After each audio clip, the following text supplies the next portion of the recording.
So you're looking for an investment, and Costa Rica is on your bucket list of things you're looking into.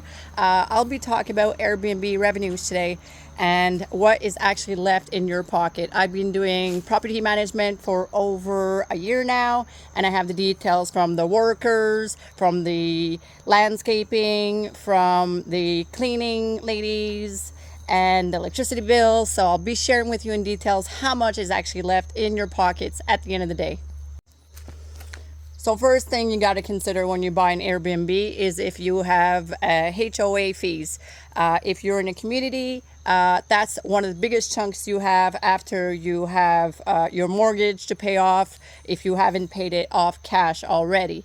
So generally HOA fees vary anywhere from $200 to $500-$600. So you got to consider this little piece of chunk in your wallet.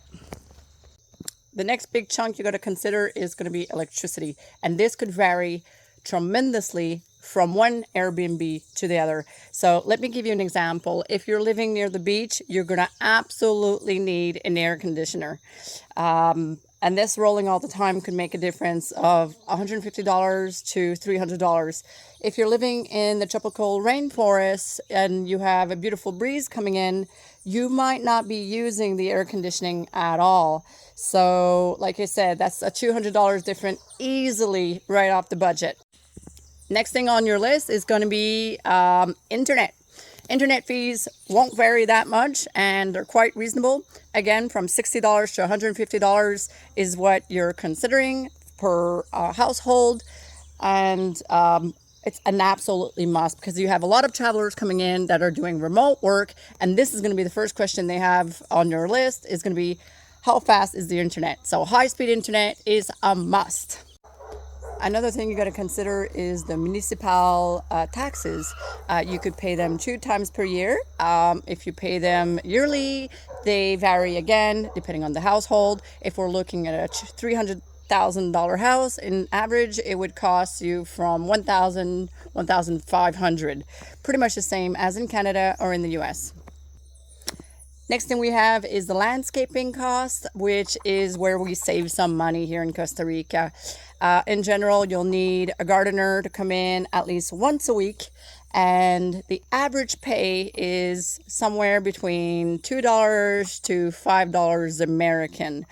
We actually pay in colones, so let's say 4,000 colones, $6 Big Macs per hour, and this is pretty good pay. So let's consider about a $20 a week for landscaping.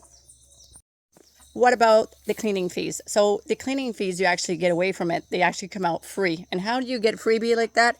Is if you're renting on Airbnb, you could actually include your cleaning fees and have the renter pay for your cleaning fees. So I charge generally $25 per house. And no matter that's a 2-day rental or a 1-week rental or a month rental, it comes out to the same fees.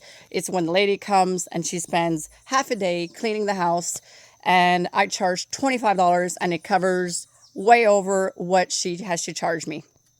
What about general repairs? Again, it's going to be the same price as the landscaping.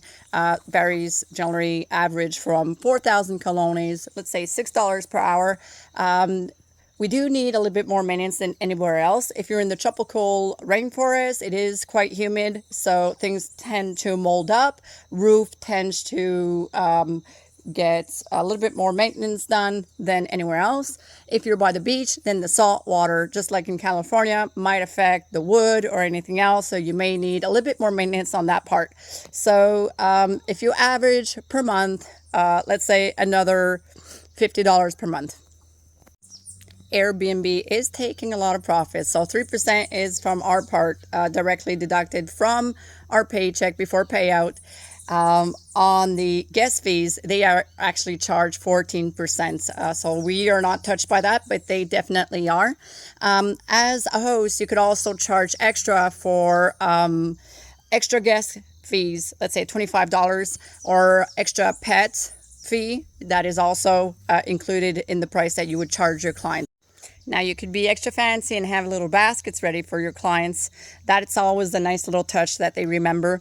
I especially like leaving some Costa Rican treats. I could be Costa Rican coffee, Costa Rican candies, maybe some natural shampoos, essential oils, whatever you want to leave in there. But that's really at your discretion. It's not necessary. It is, though, very polite to have at least minimum shampoo and soap provided with garbage bags and also dish soap.